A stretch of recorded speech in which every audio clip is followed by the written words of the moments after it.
بسم اللہ الرحمن الرحیم۔ السلام علیکم پیارے دوستو، اگر آپ نے میرے چینل سٹوریز کلب کو سبسکرائب نہیں کیا تو جلدی سے سبسکرائب کر لیں۔ ایک سعودی شخص نے کسی فلپینی عورت سے چھپ کر شادی کی۔ چونکہ وہ پہلے ہی شادی شدہ تھا اور پہلی بیوی کے ساتھ اولاد بھی تھی، جب اس شخص کو بیماری لاحق ہوئی تو اس نے اپنے پہلے بیوی کے ساتھ جو اولاد تھی ان کو وصیت کے لیے جمع کیا اور ان میں سے اپنے بڑے بیٹے کو بتایا، بیٹا میں نے چھپ کر کسی عورت سے شادی کی ہوئی ہے، میرے بعد ان کا خیال رکھنا اور وراثت میں ان کو حق بھی دینا، اور ساتھ ہی ان کا مکمل پتہ بھی دے دیا جہاں وہ رہتی تھیں۔ کچھ دن بعد وہ شخص وفات پا گیا تو ان کا بیٹا قاضی کے پاس گیا اور پوری تفصیلات بتا دی۔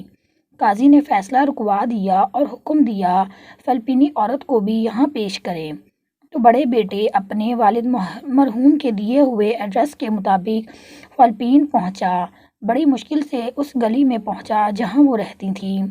دوسری طرف وہ عورت جو اس کے والد کی زوجہ تھی، انہیں دیکھ کر ہی بتا دیا، میں وہی عورت ہوں جو تو تلاش کر رہا ہے، اور مجھ تک یہ خبر بھی پہنچی ہے کہ میرا شوہر انتقال ہو گیا ہے۔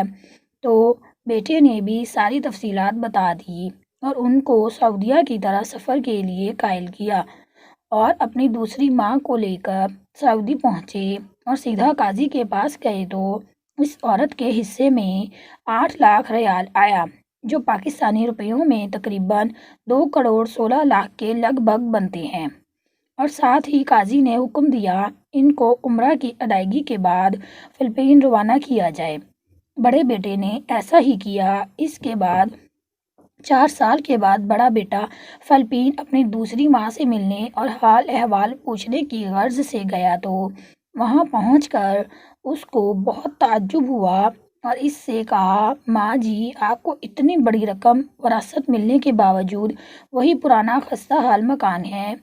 ماں جی نے اس کا ہاتھ پکڑ کر ایک جگہ پر لے گئیں جہاں ایک بڑا اسلامی ادارہ قائم تھا، وہاں حافظ القرآن کا شعبہ بھی تھا اور یتیم خانہ بھی۔ ماں جی نے کہا، بیٹا سر اٹھا کر ادارے کے بورڈ کی طرف دیکھنا۔ بورڈ دیکھ کر بیٹے کی آنکھوں میں آنسو امڑ آیا، کیونکہ بورڈ پر ان کے والد کا نام لکھا ہوا تھا۔ اس نیک صفت عورت نے کہا، میں نے یہ ادارہ اپنی وراثت کے پیسے سے بنایا ہے اور اپنے شوہر کے نام پر وقف کیا ہے تاکہ ان کو اس ادارے کی وجہ سے ثواب ملتا رہے۔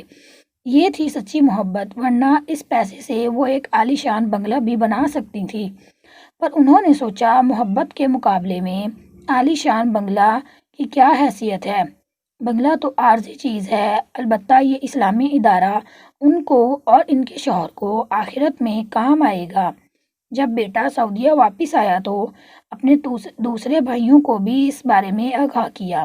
تمام بھائی اس رات جاگتے رہے اور باہم مل کر چندہ جمع کیا۔ اسی ایک رات میں 5 ملین ریال اپنے والد مرحوم سے منسوب اس ادارہ کے لیے انہوں نے چندہ جمع کیا، جس کو ان کی دوسری ماں نے ان کے والد سے بے لوث محبت کی بنیاد پر قائم کیا تھا۔ سبحان اللہ۔